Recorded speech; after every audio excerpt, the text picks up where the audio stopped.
I want to plant a grove of trees for all the friends and family that have died over the years, but people aren't very happy with my morning wood.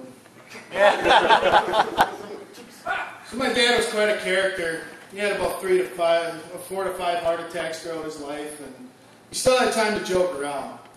My brother and I would be downstairs watching movies, playing games, whatever, and all of a sudden you'd hear, "I got an emergency! I got an emergency! I got an emergency!" We'd be storming up the stairs thinking he had another cardiac arrest or something.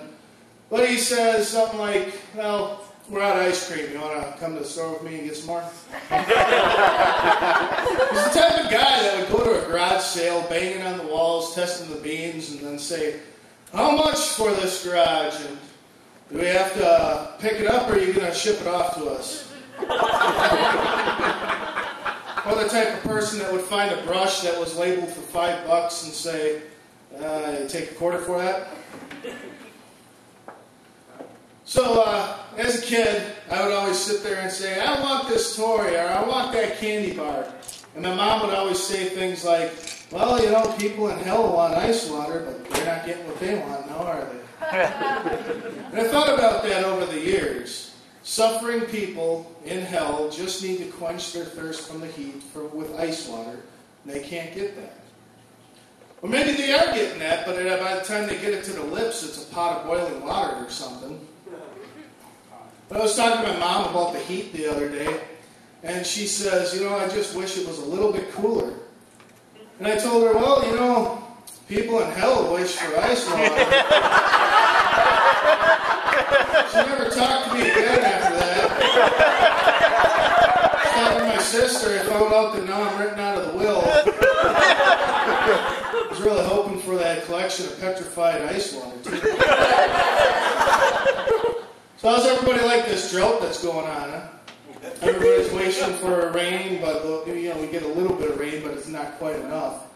But I bet you any money those plants are thinking, "Hey, at least we're not in Ethiopian right now." I just see that argument too, you know, a little plant going, "Oh man, rainwater again, ugh!"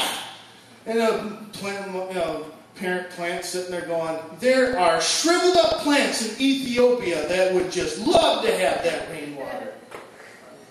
Or the little brats, you know, the parent plant going, "You know, I worked hard under that sun making this atmosphere so you can get water in your soil. When I was your age, I would have given my left stem for that rain." Or I would sit there and talk back to my parents like that. I would get grounded or sent to my room without supper. So what would plants get then? "Oh, you're airborne. Go to your room without any supper." Then, of course, it starts to rain. "I thought I wasn't supposed to get food." Damn weathermen lied again. "No sun for 2 days."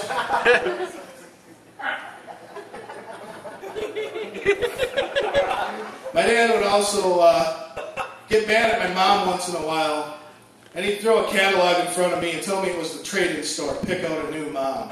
And he always pick out the one with the bikinis on and stuff like that. But I always got mad when I got older then because I found out there really wasn't a trade-in store. It was just a Sears catalog.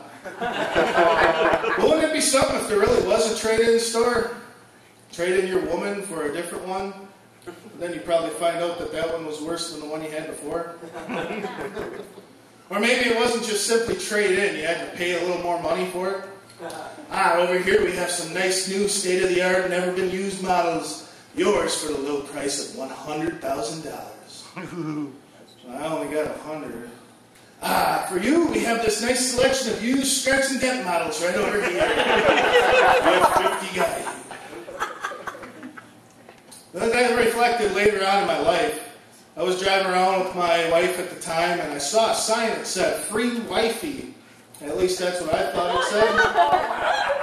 So I was driving along and following the signs, and I got there, and she goes, "Why are we at a hotel?"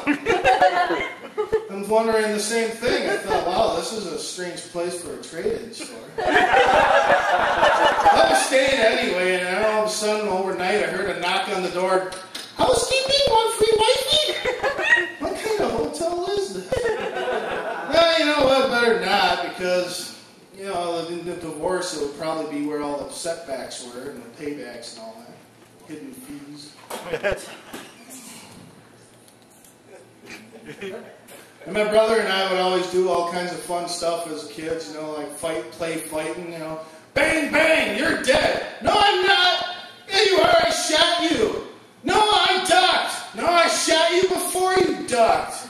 No, you didn't. I'm still alive. Ma, Corey's not playing right. I killed him and he's not dying.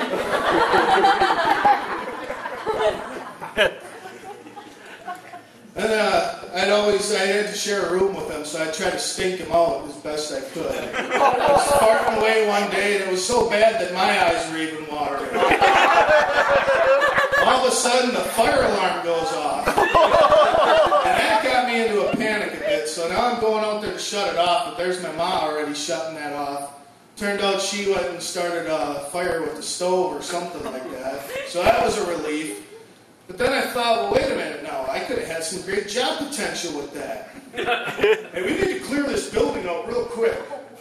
Nick, go set off the fire alarms real quick, all right? As a kid also, whenever I'd go somewhere, they would ask me if I enjoyed myself. Well, I don't need to go on any trips or anything to enjoy myself. I can enjoy myself on a daily basis. Well, just for fun, wouldn't it be something just to go, oh, no, I was a jerk. Man, I starved myself the whole time. I hogged all the blankets. You know, the only time I think you should use the words, did you enjoy yourself, is if you free a cannibal off a deserted island. Did you enjoy yourself? Well, it was a bit tough and gamey. I found a rock and used it to tenderize it, and with the right herbs and spices, tasted just like my girlfriend. That's all I got for you. My name's Nick. Have a good night.